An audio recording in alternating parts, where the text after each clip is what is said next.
This is a certificate of analysis, commonly called a COA. It summarizes the laboratory testing performed on one submitted peptide sample. Okay, let's dive into this explainer and break down exactly how to read it. Right off the bat, we can see this report was issued by Vanguard Laboratory for a reported customer RIP Fit Distributions. It identifies the submitted sample as GLP-3 with a stated quantity of 20 milligrams. Section 1, the sample information. Zooming in on the upper portion, we actually have a photograph of the physical vial. The label clearly says GLP-3 and 20 milligrams. These details are absolutely crucial because they help connect the laboratory results directly to the specific sample that was submitted. Matching that up to the header, the laboratory ID is the lab's own internal tracking number. The lot number connects the sample to a claimed production batch, and the report date shows exactly when this analysis was issued, which is February 19, 2026. Now, here's a quick document labeling observation. The compound is described as GLP-3 in the main report, but if you look closely, the chromatography graph includes a reference to retitrotide.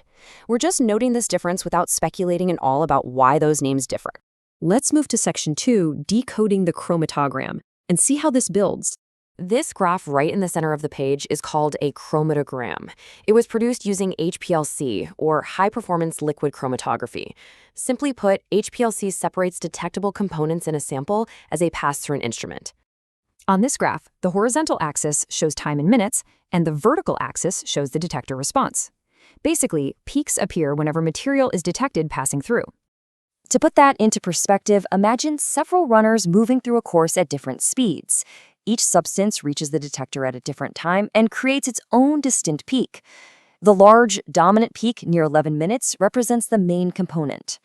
A smaller feature, like the one near 6.5 minutes, can represent minor related substances, impurities, or other detectable material. Now keep in mind, we're not saying this graph alone conclusively proves the identity of the compound, but it does show us what's in there. Now, what's really interesting about this next part, Section 3, chromatographic purity. Chromatographic purity basically compares the area of the main detected peak with the total area of all the detected peaks.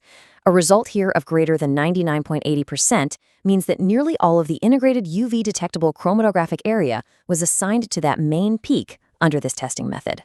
Let's clarify a few things. This is an HPLC area purity result. It is not the same as the number of milligrams in the vial. It simply describes the relative makeup of the detected material. Also, the report doesn't define exactly what that plus or minus 0.18% represents, so we aren't going to guess if it's measurement uncertainty or repeatability. Ultimately, purity just asks how much of the detected material belonged to the main peak. So, the crucial point is, Section 4, analyzing the measured quantity. Here we compare what the vial was represented to contain versus what was actually found. The vial had a stated quantity of 20 milligrams, but the laboratory measured a quantity of 19.86 milligrams. Doing the math, 19.86 divided by 20 gives us 99.3%. The lab measured an amount that is approximately 99.3% of the stated 20 milligram amount. That's just 0.14 milligrams, or about 0.7% below the label claim. Honestly, that is very close to the claimed quantity. It's super important to remember this distinction. Purity asks what proportion of the detected material is the main component, whereas quantity measures the actual physical amount of material in the vial. Because the report doesn't show a separate acceptance range for quantity, we're just describing this comparison without independently declaring it a formal pass or fail. Let's wrap up with Section 5, endotoxins, accreditation, and disclaimers. The report includes an endotoxins test showing a pass with less than 0.05 endotoxin units per milligram. Now, I have to be absolutely clear here.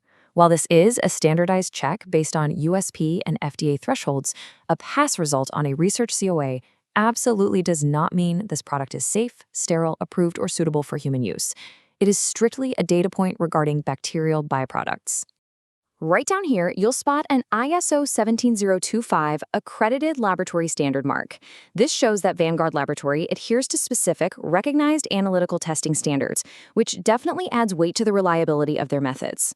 We also have the approval information, complete with signatures from the laboratory director and operations manager, showing exactly when the analysis was formally signed off on February 19, 2026.